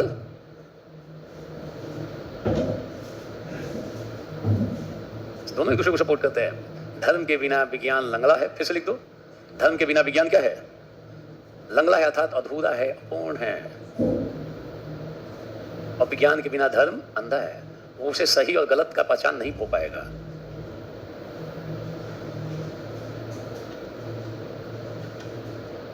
अब एक एक करके दो पार्ट में लिख लो आप। तो कौन सा पार्ट लिख रहे हो पहले? धर्म के बिना विज्ञान, धर्म के बिना विज्ञान लंगड़ा है, लिख लो। अब इसको विस्तार दे रहे हैं। कहने का मतलब है कि विज्ञान के लिए धर्म का सपोर्ट जरूरी है। तो बोलो ये सुनो, ध्यान देना, बड़े बड़े वैज्ञानिक, बड़े धार्मिक व्यक्ति भी हुए। कलाम साहब एक्सीलेंट एग्जाम्पल। बड़े वैज्ञानिक, बहुत अच्छे रिलीजियस पर्सन भी थे। कौन? कलाम साहब एग्जाम्पल में दिखा सकते हो। अल्बर्ट आइंस्टीन का स्टेटमेंट ये बता रहा है। तो बोलो ये सुनो, तो देखो क्या आपने लिखा, धर्म के बिना विज्ञान। देखो लंगड़ा का मतलब है कि अधूरा है, अपूर्ण। इस संदर्भ में, क्योंकि विज्ञान बात करेगा भौतिक पक्ष की। किसकी? विज्ञान तो अध्यात्म की बात करता नहीं है। विज्ञान हमारे शरीर का कायाकल्प कर सकता है। कौन? गोरे को काला बना सकता है, काले को गोरा बना सकता है। बाल नहीं हो तो बाल उगा देगा। अरे बोलो ये सुनो, कई रूप परिवर्तित कर देगा प्लास्टिक सर्जरी करके। कर देगा कि नहीं? मगर क्या विज्ञान हमारे मन को रिफाइंड कर सकता है? क्या हमारी सोच बदल सकता है? तो बोलो, विज्ञान ने हमें बैलगाड़ी युग से जेट युग में पहुंचा दिया। ध्यान देना, विज्ञान ने हमें, मगर अभी तक वो मन को परिष्कृत, जैसा मन आज से हजारों साल पहले सोचता था, निकृष्ट जो विचार थे, आज भी वो विचार उसके दिमाग में। महिलाओं के प्रति जैसी सोच आज से 1000 साल पहले थी, आज भी मिलती जुलती सोच विद्यमान है। इसका मतलब विज्ञान मानसिक परिष्करण किसकी जरूरत है? अरे बोलो किसकी जरूरत है? विज्ञान नैतिकता की बात नहीं करता है। अगर बहुत ज्यादा वैज्ञानिक होकर चलोगे तो नैतिकता की बात हो ही नहीं सकती है, क्योंकि विज्ञान है में बात करता है। किसमें? इज में बात करता है। फिर से बोलो, विज्ञान का स्टेटमेंट किसमें रहता है? पूरा विज्ञान का ग्रंथ पढ़ जाओगे, कहीं चाहिए शब्द प्रिंट नहीं मिल सकता है। कौन सा शब्द? कि हमें दूसरों की मदद करनी चाहिए, बड़े बुजुर्गों की सेवा करनी चाहिए, सब विज्ञान बिल्कुल नहीं करता है। कहीं पे नहीं करता हुआ नजर आएगा। विज्ञान का संबंध ही नहीं है नैतिकता और मूल्य से। विज्ञान की कसौटी पे इनको सार्थक बना पाना कठिन काम है। मगर शारीरिक उन्नति, भौतिक उन्नति खूब करेगा कौन? तो क्या भौतिक उन्नति से जीवन शांत सुखमय हो जाएगा?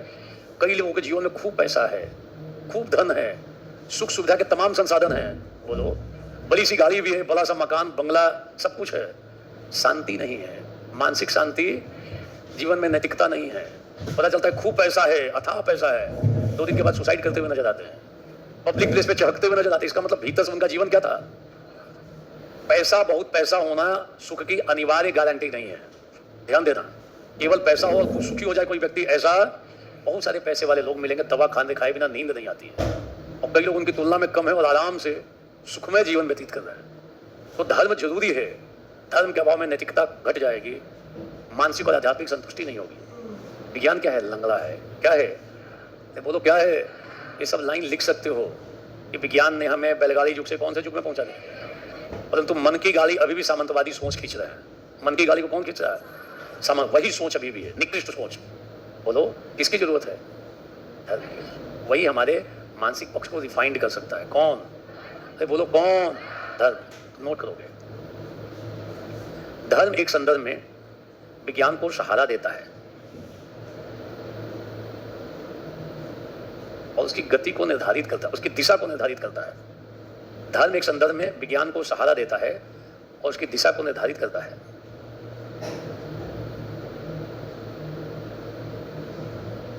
धर्म वैज्ञानिक खोजों के लिए उत्प्रेरक का काम करता है।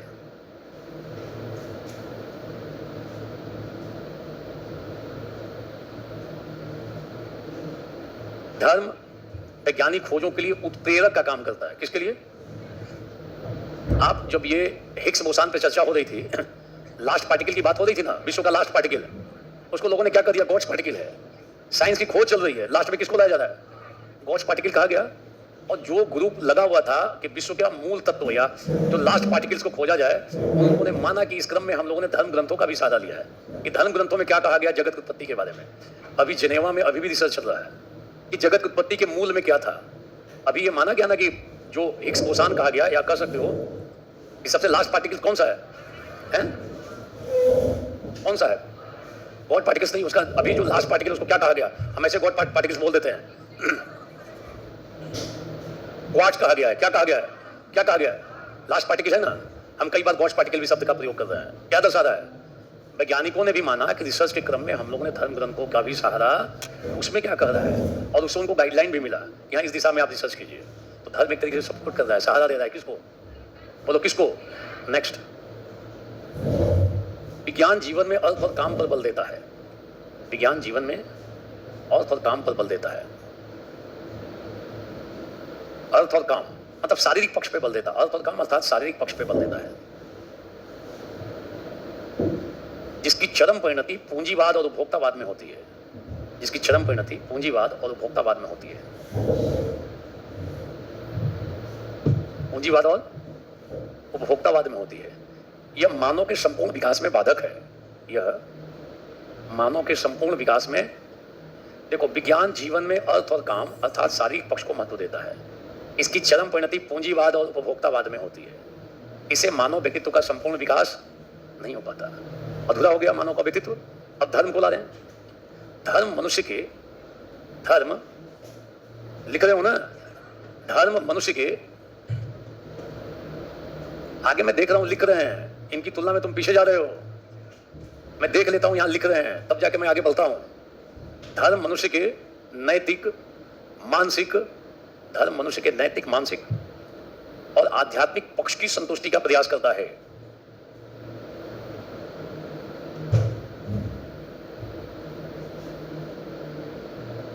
नैतिक, मानसिक और आध्यात्मिक पक्ष की संतुष्टि का प्रयास करता है। इससे जीवन में पूर्णता आती है। क्या आती है?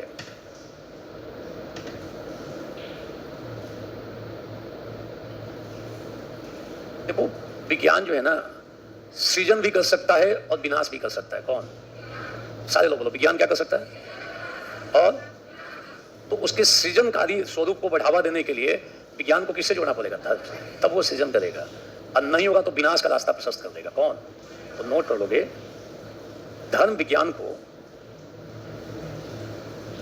को मानवतावादी पथ पर, धर्म विज्ञान को मानवतावादी पथ पर आगे बढ़ने के लिए प्रेरित करता है। इससे विज्ञान का मानवीय चेहरा उभरकर सामने आता है। इससे विज्ञान का मानवीय चेहरा उभरकर सामने आता है।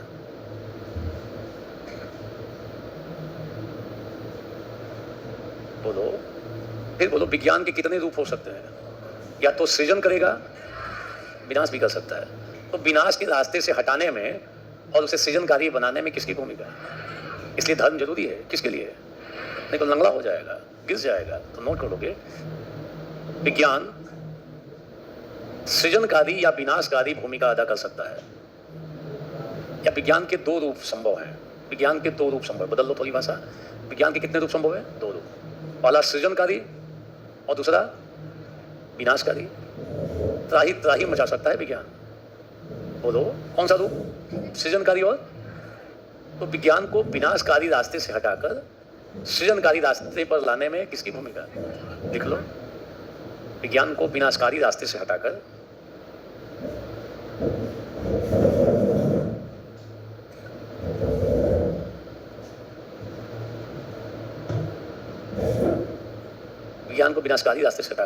सृजनकारी बनाने में किसकी भूमिका है? अब समझो कि विज्ञान के, धर्म के बिना विज्ञान क्या है? अंधा है। धर्म जरूरत है विज्ञान के लिए। ये सुनो, इतने पॉइंट्स बन गए। बोलो, फिर एक बार डिस्कस कर लो। तो मिलाते रहो। कहां से मिलाओगे? जिससे मिलाना हो मिलाते रहो। नेट पे देखो, फलाने जी को देखो, डेगा, जितने लोग हैं देखते रहो। अपने पास पक्ष ज्यादा तुलनात्मक रूप से व्यापक तरीके से संग्रहित रहेगा। नोट करोगे अब आगे में, विज्ञान के बिना धर्म अंधा है।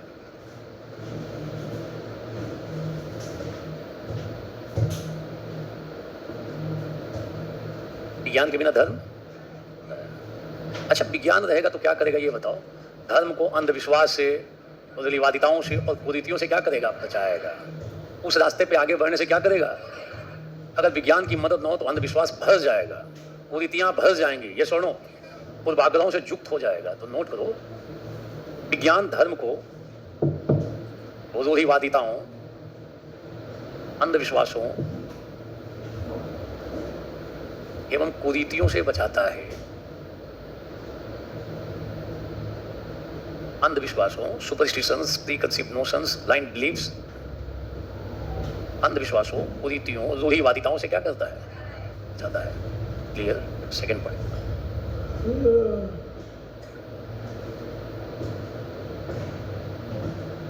वह विज्ञान धर्म की मान्यताओं को वैज्ञानिक तरीके से समझाता है।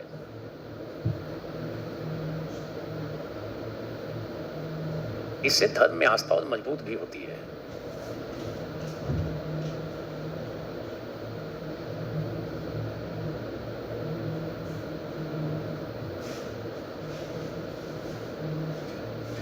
बोलो, यह धर्म की मान्यताओं को किस तरीके से, जो चीजें आस्था के आधार पर मानी गई, इसको तर्क देकर समझाना शुरू करता है। जैसे मान लो छोटी सी घटना, छोटी छोटी चीजों को देख सकते हो। बहुत सारे धर्म की बातों को विज्ञान जस्टिफाई करता है कि ये बिल्कुल सही है। ध्यान देना, अगर आप तार्किक दृष्टिकोण से देखोगे तो बहुत सारी धार्मिक मान्यताओं का वैज्ञानिक आधार दिखाई देगा। वो फिर सारे धर्मों में घूमना पड़ेगा। विभिन्न धर्मों में ऐसी स्थिति है, मूलभूत मान्यताओं के पीछे, धार्मिक मान्यताओं के पीछे वैज्ञानिक आधार है। जैसे छोटा सा एग्जाम्पल देखो कि अगर नदी घाटी के तट पे अगर कोई सभ्यता विकसित हो रही हो तो बेस्ट उपाय क्या है? मरने के बाद लकड़ी काटो, जला के दफना दो। और अगर रेगिस्तान में कोई पैदा हो रहा है सभ्यता, तो बेस्ट उपाय क्या है? उसको लेप लगा के जमींदोज करो जमीन के भीतर, ताकि पर्यावरण को क्षति। तो जो विभिन्न मान्यताएं विभिन्न धर्मों की हैं, इस पे बहुत सारी किताबें आ चुकी हैं कि एक एक मान्यता के पीछे धार्मिक वैज्ञानिक आधार है। केवल हम लोग मान लेते हैं आस्था के आधार पर, और उसके पीछे साइंटिफिक ग्राउंड भी है। लॉजिकली अगर देखोगे तो जस्टिफाई करते चलोगे, ये मान्यता देखो तर्क से हम सिद्ध कर रहे हैं। ध्यान देना, बाद में बहुत सारे अंधविश्वास जोड़ गए हैं। तो विज्ञान उन अंधविश्वासों की सफाई करके धर्म को प्यूरिफाई बनाता है। क्या करता है? शुद्धिकरण करता है। कौन? विज्ञान। नहीं तो अंधविश्वास से भर जाएगा, ढकोसलों से भर जाएगा, पाखंड से भर जाएगा। लिख लो, विज्ञान के अभाव में धर्म पाखंड और कुरीतियों को बढ़ा सकता है।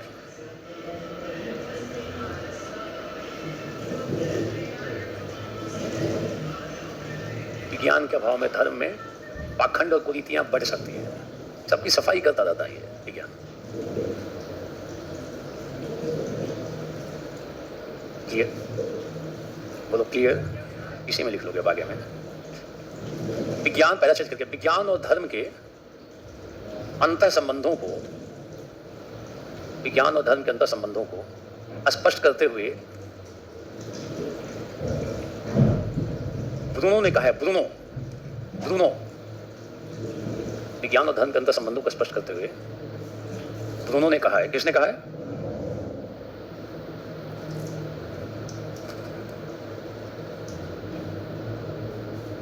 कहा है कि मैं सच्चा धार्मिक हूं, अतः मैं सच्चा वैज्ञानिक हूं।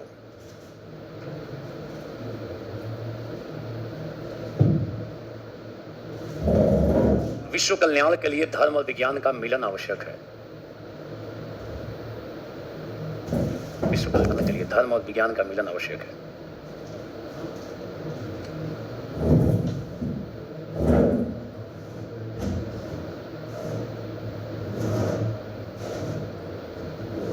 एक संतुलित और स्वस्थ जीवन के लिए दोनों का तालमेल आवश्यक है।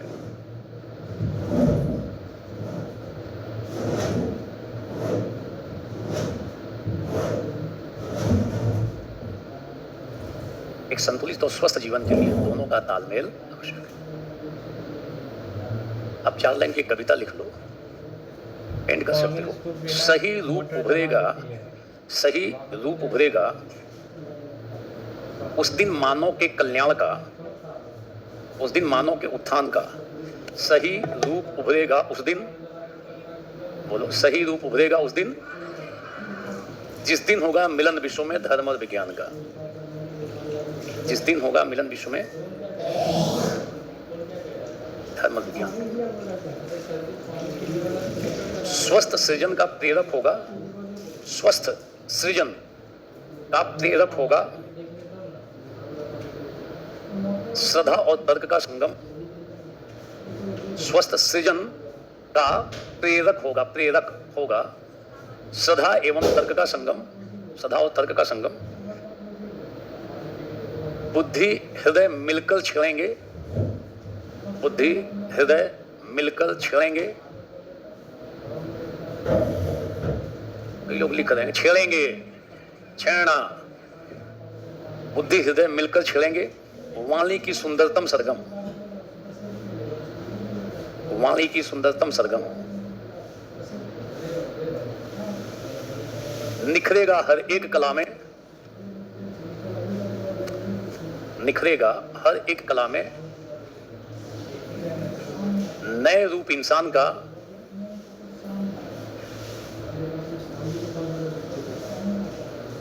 जिस दिन होगा मिलन विश्व में, निखरेगा हर एक कला में नए रूप इंसान का। जिस दिन होगा मिलन विश्व में धर्म और विज्ञान का।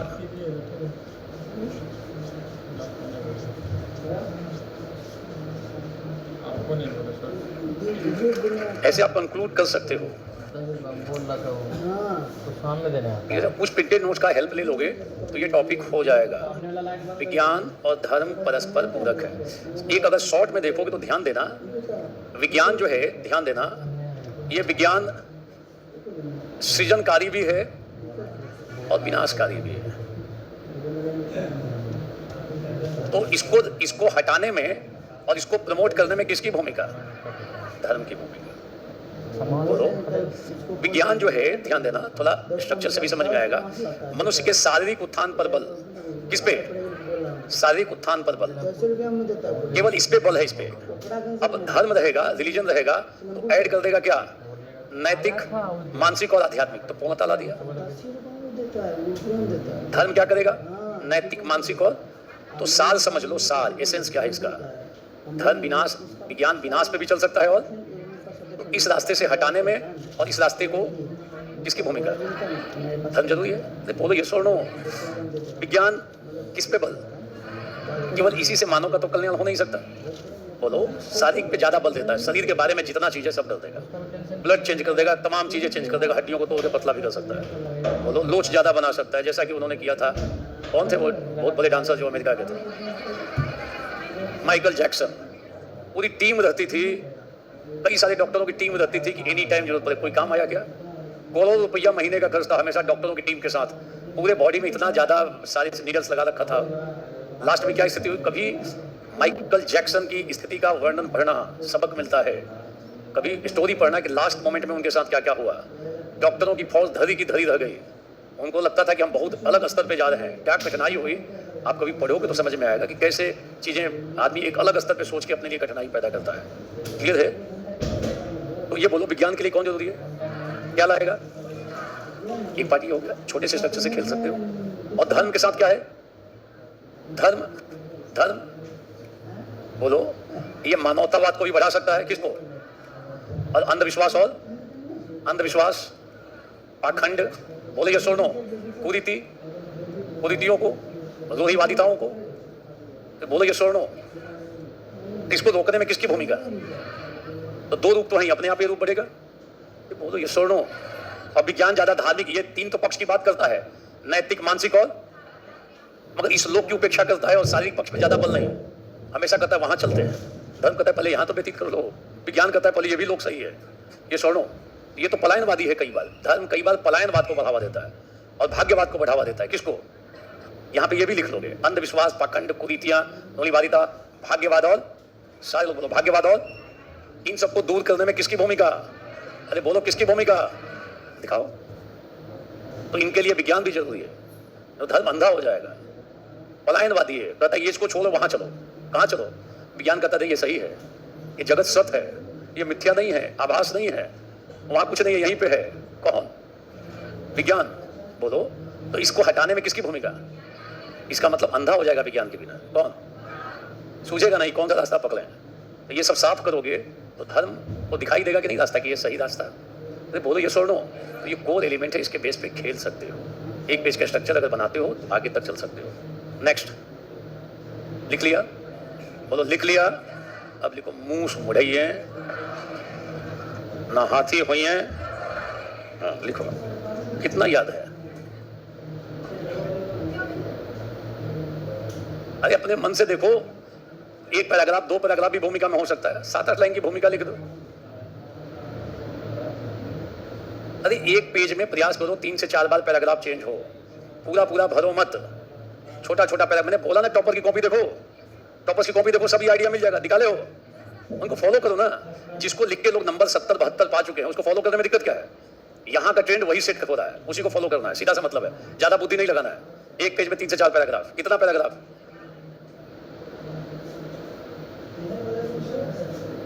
दूसरी जगह भी लिख सकते हो। मैंने बोला ना, इसमें कही गई बातें दूसरी तीसरी जगह भी यूज करो। कोई जरूरी है कि यहीं पे आएगा तभी लिखेंगे? बोलो ये सुनो, विज्ञान वरदान भी और विज्ञान अभिशाप भी हो सकता है। और विज्ञान अभिशाप कब होगा? बोलो कब होगा? बोलो जब वो किस पे चला जाए, ये रूप हट जाए। बोलो अधूरा हो सकता है। पूंजीवाद और भौतिकतावाद को खूब बढ़ा सकता है। कौन? भौतिकतावादी प्रवृत्ति को विज्ञान बढ़ावा देता है। अगर विज्ञान को सीधे लेके चलोगे ना, ये मेटलिज्म को प्रमोट करता है। विज्ञान का सीधा सीधा संबंध भौतिकतावाद से है। किससे? और धर्म का संबंध अध्यात्म से है। तो भौतिकता भी जरूरी है और अध्यात्म भी जरूरी है। तो फिर से बोलना, विज्ञान किसको बढ़ावा? एक शब्द को लिख लो यहाँ पे लिख लो, भौतिकतावाद। किसको? भौतिकतावाद, मेटलिज्म, और इधर धर्म, अध्यात्मवाद। तो अध्यात्म भी चाहिए और भौतिकता भी चाहिए। जीवन में दोनों चाहिए। तो बोलो ये सुनो, कई सारे लोग भौतिक जगत में खूब इन्वॉल्व हैं, जब समय मिलता है अध्यात्म की तलाश में निकल भी पड़ते हैं। ऋषिकेश चले जाते हैं 1 हफ्ता, फिर आके काम धंधे में लगे हुए हैं, खूब पैसा कमा रहे हैं, निकल गए कहाँ पे? 10 दिन से पहाड़ में ही पड़े हुए हैं, अध्यात्म की तलाश कर रहे हैं। अरे बोलो ये सुनो, कई लोग महीनों कुंभ में रहे हुए हैं। इसका मतलब क्या है? भौतिकता भी और साथ साथ दोनों का तालमेल होगा तो जीवन में पूर्णता ज्यादा अच्छी रहेगी।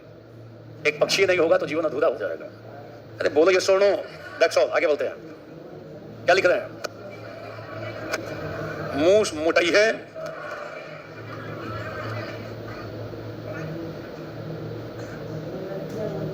थोड़ा बहुत चल जाएगा,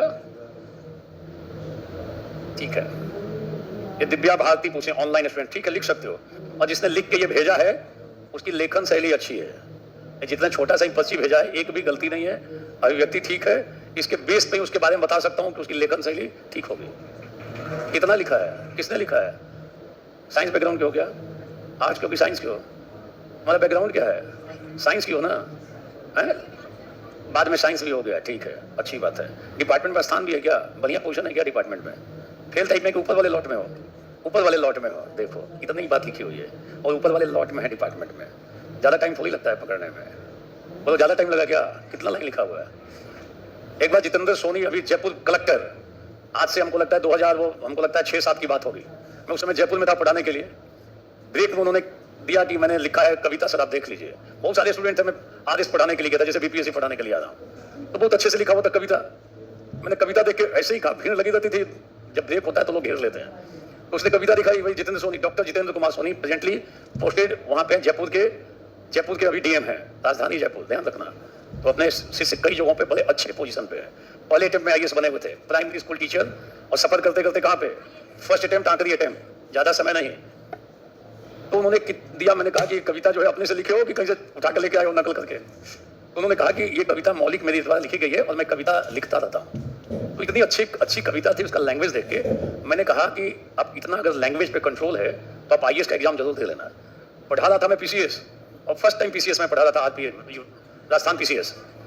उस साल उनका तीसरा पोजीशन था राजस्थान पीसीएस में। उस साल भी पहली बार तैयारी, कोई शिक्षक नौकरी से छुट्टी लेकर किसी तरीके से, और पहली बार तैयारी आरएस की, क्योंकि लोग जीने नहीं दे रहे थे, व्यंग करते थे, साइकिल से स्कूल जाते थे आसपास वाले, ये देखो एमए पास है, बोलो नेट भी था उनको, नेट भी क्वालिफाइड थे, मगर नौकरी क्या मिली?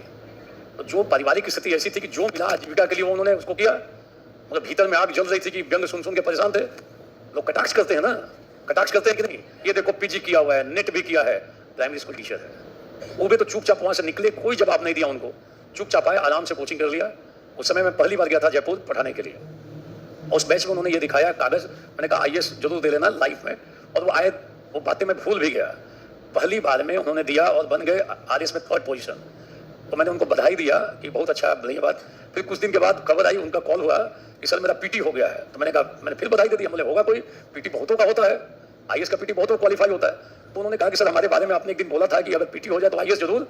मैंने आपको कागज दिखाया था, कविता देखकर आपने ऐसी बात बोली थी। उन्होंने किसी जगह पे भाषण में अपने इस बात को कोट भी किया है।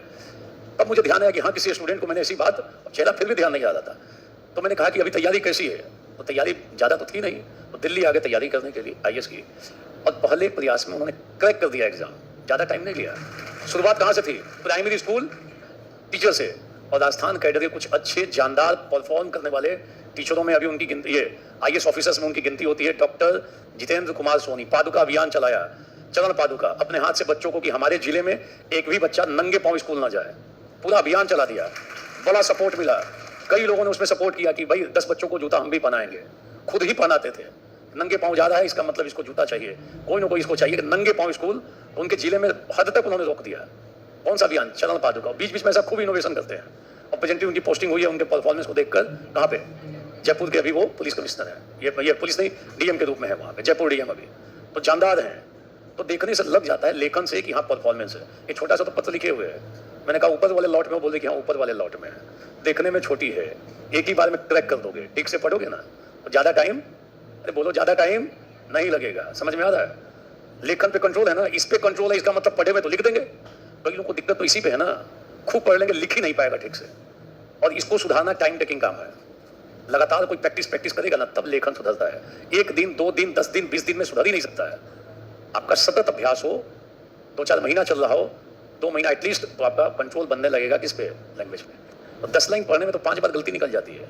इतना लिखा हुआ एक गलती नहीं है, नए टाइप से लाइन लिख रहा है और लाइन भटक नहीं रहा है, इसका मतलब सामने वाले ने प्रैक्टिस कर रखी है। समझ में आया? अरे बोलो आया? अब पढ़ के बताने की जरूरत नहीं है, जितना मैंने बताना था इनके बारे में वैसे ही बोल दिया। अरे बोलो ये सुनो, स्कूल में भी परफॉर्म किए हो बढ़िया, क्या पोजीशन था? अरे बोलो स्कूल में क्या परफॉर्मेंस था? ऊपर वाला लॉट की नीचे वाला? ऊपर वाला। देखो देखने में कितनी छोटी है, और ऊपर वाले लॉट में है। ऐसे देखने से थोड़ी लगता है, इससे पता चल जाता है। इससे लेखन से। समझ में आया? अरे बोलो, इतना तो अनुभव है ही मेरा। समझ में आ रहा है ना? ठीक है, आगे बढ़ते हैं। मूस मुटई है, अरे बोलो मूस मुटई है ना, हाथी हो या ना। लिखो इस पे कितना दिमाग लगा सकते हो।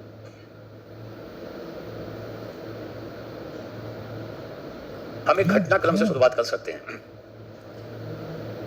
ऐसा कर सकते हैं। देखो हम कई सारा उपाय है, हम एक कर सकते हैं। अमिताभ बच्चन की कहानी है, किसकी? बोलो। किसकी कहानी है? अमिताभ बच्चन से संबंधित घटना है। ये ऑल इंडिया रेडियो में गए थे। शुरुआत में आजीविका के लिए भी तो भटक रहे थे, यहाँ भटके वहां नौकरी तलाश रहे थे। बोलो, ऑल इंडिया नौकरी, वहां पे समाचार पढ़ने के लिए ऑल इंडिया रेडियो में गए और वहां पे इनको छांट दिया कि आपकी आवाज में दम, आपकी आवाज ठीक। आज अमिताभ बच्चन अपनी आवाज के लिए जाने जाते हैं, ध्यान रखना। बोलो, उनकी आवाज का जादू थोड़ा अलग है कि नहीं है? और किस मुद्दे पे छटे? वो टेस्ट देने गए और टेस्ट में छट गए। भाई समाचार वाचक के रूप में वहां पे वो भी टेस्ट देने गए और पता चला वाणी परीक्षण में वो छांट दिए गए। तो उनके पिताजी ने कहा कि अच्छा हुआ, हरिवंश राय बच्चन जी ने, अच्छा हुआ तुम छट गए। इसमें अगर हो भी जाता तो कहां तक आगे बढ़ते? एक सीमा तक जाके रुक जाते। मूस मुढ़ई है ना, हाथी हो ना। अच्छा हुआ तुम्हारा रुक गया, नहीं तो तुम एक सीमा तक मूस मुटा के कितना बनता, दौड़ा होता।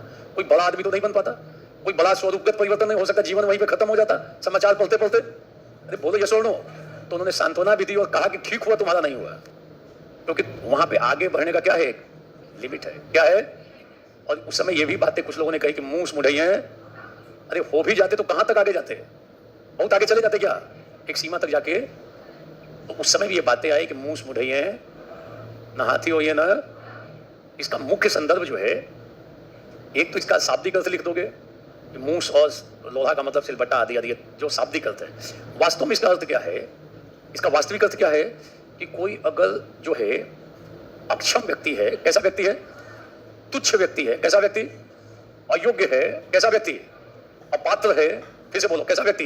या कुपात्र है, जो डिजर्व नहीं करता है, तुच्छ व्यक्ति है, मतलब क्षमता ज्यादा नहीं है, ताकत कम है, ऐसे व्यक्ति को कुछ मिल भी जाता है तो बहुत बड़ा आदमी थोड़ा आगे चल के क्या हो जाएगा, रुक जाएगा। चाहे जितना प्रमोट कर लो, चाहे जितना बैकअप लगाओ, आगे तक वो बढ़ मूस मुढ़इये, मतलब छोटा मूस जो है ना, तुच्छ व्यक्ति को दर्शा रहा है। बोलो तो कभी कभी किसी के हाथ में कुछ चीजें लग जाती है, लगता है ये तो बहुत बड़ा आदमी बन जाएगा। बन पाता है क्या? उसमें वो क्षमता नहीं है, वो योग्यता नहीं है, वो ताकत नहीं है। एक सीमा तक आगे बढ़ के क्या होता है? अरे बोलो क्या हो जाएगा? रुक जाएगा। ऐसे ही संदर्भ में कहा जाता है मूस मुढ़इये ना, हाथी हुई है ना। हाथी और घोड़ा बड़े की निशानी है। कोई बहुत बड़ा परफॉर्म नहीं कर सकता है, कोई बहुत बड़ा आदमी नहीं बन सकता है, कोई बहुत महान कार्य थोड़ा सा आगे बढ़ेगा और क्या हो जाएगा? स्टॉप। उसका लिमिटेशन। क्योंकि आदमी कैसा है? फिर से बोलना, आदमी कैसा है? अक्षम है। कैसा है? कैसा है? बोलो कैसा है? कई बार उसके हाथ में कुछ लग भी जाए तो कहां तक आएगा? टॉप लेवल पे पहुंच जाएगा क्या? क्यों? क्यों? उसमें कोई व्यापक परिवर्तन आ जाएगा क्या? नहीं। क्यों? आदमी कैसा? अरे बोलो आदमी कैसा? कई बार एक दल छोड़ के कोई दूसरे दल में जाता है, उसको लगता है कि मैं इसमें सीएम बन जाऊंगा, तो लोग जो छोड़ के जाता है वो पार्टी वाला उस पर कटाक्ष करता है, कितना आगे बढ़ लोगे दूसरे पार्टी में? मूस मुढ़इये, कुछ थोड़ा बहुत आगे जाकर रुक जाओगे, ज्यादा आगे नहीं बढ़ोगे। और खूब ये कटाक्ष होता है कब? चुनाव के समय। ये लाइन बोला जाता है, एक पार्टी वाला दूसरे पार्टी पर। अरे बोलो, जब लोग बड़े पोस्ट की आशा में एक पार्टी को छोड़कर पहली पार्टी वाला कई बार कटाक्ष करते हैं, कितना आगे बढ़ोगे? थोड़ा सा आगे बढ़ के क्या करोगे? रुक जाओगे। बात ये भी संभव है कि न घर के रहो ना, बोलो ये सुनो, कई सारे लोगों की दशा इस बारे में हुई है। काम कुछ और कर रहे थे, उतर गए कहां पे कि हम बन जाएंगे, मंत्री ही बनेंगे। न घर के न घाट के, न घर के न। अरे बोलो ये सुनो, अरे बोलो ये सुनो, संदर्भ समझ में आना चाहिए। मूस मुढ़इये ना, हाथी हुई है।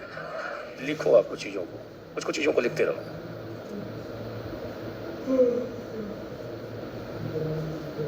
एक बार फिर से बोलना, ये जो कहावत है कहाँ प्रचलित है? बिहार के लोक साहित्य में यथा अवसर कही और सुनी जाने वाली एक लोकप्रिय कहावत है। कही और कई अवसरों पे कही जाती, और इसको हटा के बोलो कही और अवसर विशेष पे। कभी कभी हम लोग सुन लेते हैं, कभी कभी ऐसी चीजें। और ये कहावत किस रूप में बोली गई? व्यंग के। किस रूप में? या व्यंग के रूप में बोली गई कहावत है, ये सुनो। और ये किस बात की सीख देती है? ये सीख देती है कुछ चीजों की। क्या ये बताती है कि भाई आदमी के अंदर अगर तुच्छ आदमी को कुछ मिल भी जाए तो आगे बढ़ने की उसकी एक सीमा होती है, वो सीमा से आगे नहीं बढ़ पाता। ये कई बार समाज में ऐसी स्थिति होती है, किसी को कोई चीज हाथ में लग जाता है, बाद में उसको चौपट कर डालता है, फिर से उसी स्थिति में आ जाता है। थोड़ा सा आगे बढ़ेगा, फिर उसका प्रोग्रेस रुक गया। बोलो तो अर्थ क्या है इसका, ये बताओ। बोलो। पहला लिखोगे बिहार के लोक साहित्य में प्रचलित एक कहावत। पहले लिखते जाओ कुछ पॉइंट। बिहार के कुछ लिखा भी था क्या? पहले से लिखा था? ये भी लिखा था क्या? लिख लो ये। अक्षम, तुच्छ, अयोग्य, अपात्र, कुपात्र को कुछ मिल भी जाए तो बहुत आगे नहीं बढ़ सकता। लिखो आप।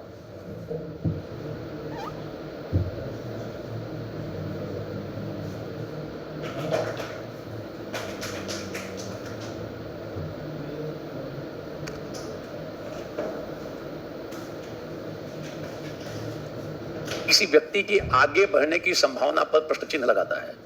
नोट करो, किसी व्यक्ति के आगे बढ़ने की संभावना, किसी व्यक्ति के एक सीमा से आगे बढ़ने, किसी व्यक्ति के एक सीमा से आगे बढ़ने की संभावना पर प्रश्न चिन्ह लगाता है।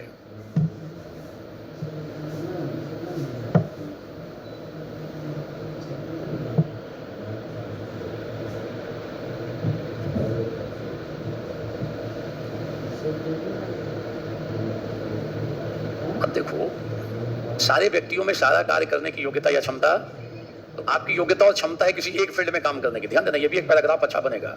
अगर आपकी क्षमता है किसी एक फील्ड में, तो आप चाहते हो कि मैं इस फील्ड में आगे बढ़ूं, तो हो सकता है उस फील्ड में एक सीमा से आप आगे। आप 3 इडियट मूवी को देखो, क्या था उसका संदेश? उसमें था कि चाहत, इच्छा, ताकत किसी एक फील्ड में आगे बढ़ने की है। उसकी ताकत है कि फोटोग्राफर के फील्ड में जाएगा तो टॉप पे पहुंचेगा, बोलो, और अगर दूसरे फील्ड में जाएगा तो नीचे तक सिमट के रह जाएगा, बहुत आगे। दशा थी कि नहीं थी? जैसे उसमें से उसके अपने एरिया में जिसमें उसकी योग्यता थी, ताकत थी, उस एरिया में उसको अवसर मिला, टॉप क्लास फोटोग्राफर बनता है, ये छोड़ो। और दूसरे एरिया में कैसा परफॉर्म करता था? औसत, और एक सीमा से आगे बढ़ भी नहीं पाता। तो ये सीख देती है कि हमारी जिस एरिया में ताकत और क्षमता है, अभिक्षमता है, कैपेबिलिटी है, वो तो एप्टीट्यूड है, और जिस एरिया में हमारा एटीट्यूड और एप्टीट्यूड दोनों है, अगर हम उस दिशा में काम करेंगे तो हम जीवन में आगे। और अगर आपकी अभिक्षमता कुछ और है और अगर कुछ, एक सीमा के बाद रुक जाओगे। कई लोग बहुत अच्छा बिजनेस कर सकते हैं मगर काम कोई और कर रहा है। जिस दिन वो अपने जिस एरिया में उसकी योग्यता है उस एरिया में जाएगा तो बहुत तेजी से बिजनेस का काम कर लेगा, बोलो। तो सब में सब काम करने की अभिक्षमता नहीं होती। जिस क्षेत्र में अभिक्षमता है, अगर उस क्षेत्र में वो व्यक्ति काम करे तो निसंदेह बहुत आगे की तरफ जाएगा, बोलो। तो लिख लो, प्रत्येक व्यक्ति में प्रत्येक कार्य करने की अभिक्षमता नहीं होती।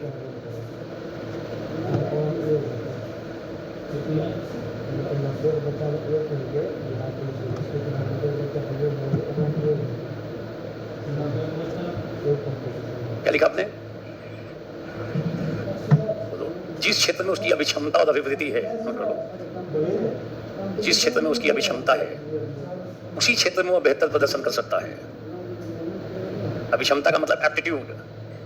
जिस क्षेत्र में व्यक्ति की अभिक्षमता है उसी क्षेत्र में वह बेहतर प्रदर्शन कर सकता है।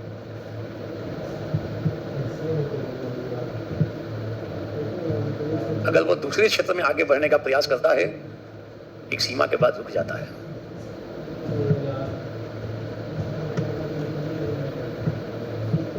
जैसे मान लो एग्जाम्पल से देखो, अगर तेंदुलकर आईएएस की तैयारी करते तो क्या दशा होती? हो सकता था कई साल तक पीटी ही फेल करते हो, संभव था कि नहीं था? उनके अंदर क्षमता किसकी थी? रमाकांत आचरेकर की नजर पड़ी कि इसके अंदर योग्यता और क्षमता तो किसकी है? क्रिकेटर बनने की। उस दिशा में प्रयत्न किया और महान क्रिकेटर बने। कौन? बोलो कौन? क्योंकि उनके अंदर एप्टीट्यूड किसका था? अगर वो अपने एप्टीट्यूड से विपरीत दिशा में प्रयत्न करते तो क्या दशा होती? बोलो। हो सकता था जीवन में सफल हो जाते, संभव था कि नहीं? बोलो। अगर वो कहते कि नहीं मुझे धावक बनना है, एप्टीट्यूड है किसका, तो हो सकता है छोटा मोटा जिला स्तर पे जीत के रह जाते, संभव कि नहीं है? तो हम सारे लोगों में सारा काम करने का एप्टीट्यूड या अभिक्षमता नहीं होती। तो अगर हम जिस एरिया में अभिक्षमता है, अगर उसमें ट्रेनिंग ले काम करें तो हम तेजी से आगे बढ़ सकते हैं। कई बार दबाव में आकर या व्यवस्थावश लोग उस एरिया में प्रवेश करते हैं जिसमें उनकी अभिक्षमता, वहां आगे बढ़ने का एक लिमिटेशन बनना वो उस एरिया में बहुत आगे बढ़कर परफॉर्म, और तब हम कह सकते हैं उस एरिया में कि मुंह सूख गई है भाई, उसका अभिक्षमता किसी टेम्परामेंट किसी और काम का है, और आप उठा के उसको बनाए हुए हो कि तुम्हें बनना इंजीनियर, उसका उसमें रुचि नहीं है, इंटरेस्ट नहीं है, तो क्या करेगा? औसत इंजीनियर बन के रह जाएगा। ये सो मौका मिला फोटोग्राफी के क्षेत्र में, वर्ल्ड क्लास पुरस्कार जीत रहा है, वो तो पढ़ देखियो ना। तो 3 इडियट मूवी पे भी एक पैराग्राफ लिख सकते हो, लिख लो। 3 इडियट मूवी पे भी एक पैराग्राफ लिखा जा सकता है। ये अभिक्षमता वाली बात यहाँ खूब आएगी। अब जैसे मान लो एक बार चाणक्य किसी गांव से गुजर रहे थे। कौन? उन्होंने एक गांव में कुछ बच्चों को नाटक खेलते हुए देखा। किसको? अरे किसको देखा? बच्चों को। एक बच्चा राजा बनकर सबकी समस्याओं का उन्होंने अपनी पारखी नेत्रों से भांप लिया। इस बच्चे में राजा बनने की क्या है? कैपेबिलिटी है, इसमें अभी क्षमता है, एप्टीट्यूड है। ले गए, परीक्षण दिया, उसको ट्रेनिंग दी अपने साथ, और उसको उसकी सहायता से नंद वंश को उखाड़ फेंका। किसको? कालांतर में उसे चंद्रगुप्त मौर्य के नाम से। अब देखो उस बच्चे में योग्यता किसकी थी? राजा बनने की। अगर वो किसी और फील्ड में जाता तो हो सकता और सफल परफॉर्मेंस करता। किस? तो जिस फील्ड में हमारी अभिक्षमता है और उस फील्ड में अगर हम लग रहे हैं तो हम उस दिशा में बहुत आगे बढ़ सकते हैं। इसीलिए जितने एग्जाम है, टॉप क्लास एग्जाम में, सब में एप्टीट्यूड टेस्ट लाया गया है। कौन सा टेस्ट? कि ये इस एरिया में जाने की क्षमता है कि नहीं है, हम उसका एप्टीट्यूड टेस्ट करेंगे। कौन सा टेस्ट? पता लगाते हैं इनका एप्टीट्यूड है कि नहीं। लगता है एप्टीट्यूड ठीक नहीं, हटाओ इनको, दूसरे एरिया में जाए, फेल हो जाते हैं, है कि नहीं? आज पूरे वर्ल्ड में आप जिस एरिया में जाना चाहते हो, पहले देखा जाता है कि इस एरिया में काम करने की इनके भीतर अभिक्षमता, एप्टीट्यूड है कि। सिविल सर्विसेज एप्टीट्यूड टेस्ट होता है ना? अरे बोलो, होता है ना? वो भी कौन सा परीक्षण है? अगर आप मान लो बैंकिंग में जा रहे हो और आपको परसेंटेज लाभ हानि पता नहीं है निकालना, चक्रवृद्धि ब्याज और ब्याज इंटरेस्ट रेट, इसका मतलब आप योग्य? बोलो। बैंकिंग, अगर आप किसी उसमें क्लर्क की नौकरी करने जा रहे हो, टाइपिंग पता ही नहीं है, स्पीड बहुत खराब है, फेल हो जाएगा, कहते इसको हटाओ, इसकी योग्यता नहीं है। अरे बोलो ये सुनो। तो हम विभिन्न परीक्षण के माध्यम से चेक यही तो करते हैं कि इस फील्ड में और अच्छा काम कर सकता है कि। बोलो ये सुनो। अभिक्षमता शब्द पे यहाँ विशेष बल आ जाएगा। कहाँ पे? मूछ मुढ़ई है, नहाती हुई है, किस पे? अभिक्षमता पे। किस पे? हम इसको यहाँ से कनेक्ट कर सकते हैं। समझ में आया? आप अमिताभ बच्चन वाली स्टोरी लिखो, अमिताभ बच्चन की स्टोरी लिख लो, लिखवा देता हूँ मैं। घटना अमिताभ बच्चन से जुड़ी है।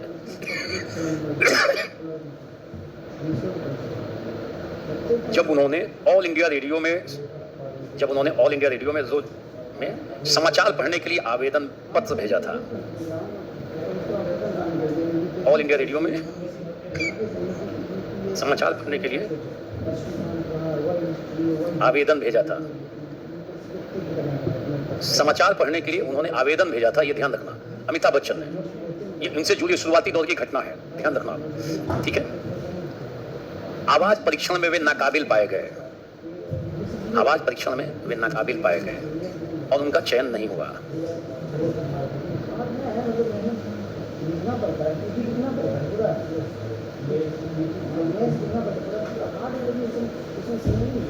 उनके पिता हरिवंश राय बच्चन ने तब कहा कि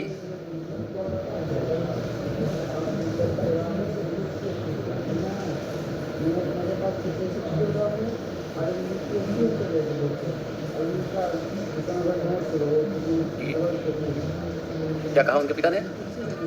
क्योंकि चरमोत्कर्ष, क्योंकि ऊंचे पद पर जाकर भी वे क्या बन जाते हैं? वे अब रेडियो में जाकर ऊंचा भी पद कुछ मिल जाता, क्योंकि क्या लिखा आपने? उन्होंने कहा कि अच्छा हुआ कि सिलेक्शन नहीं हुआ, क्योंकि चरमोत्कर्ष पर जाकर भी, चरम उत्कर्ष पर जाकर भी वे क्या बन जाते हैं? क्या बन जाते हैं? यही हाइफन देखे, मूछ मुढ़इये, क्या लिख दोगे? क्या बन जाते? हाइफन देखे, मूछ मुढ़इये, रोड़ा हुई है। आप बोल सकते हो बड़ा हुआ तो क्या हुआ, जैसे पेड़ खजो। अरे बोलो ये सुनो, क्या हो गया? बड़ा हो गया तो क्या कर लिए? जैसे पेड़ बहुत ज्यादा काम के नहीं, एक सीमा के बाद रुक जाते हैं। क्लियर है? तो हम इस घटनाक्रम से भी शुरुआत, बोलो घटनाक्रम से भी शुरुआत हो गया, घटनाक्रम से भी शुरुआत कर सकते हैं। कल इसको कंप्लीट करेंगे और कल 3 से 4 हम लोग डिस्कशन करेंगे। हम अलग अलग जो निबंध हैं उन निबंधों को देखने का प्रयास करेंगे। ध्यान रखना, टाइमिंग पता चल जाएगी कितने बजे की है, कल सूचना आ जाएगी, ठीक है?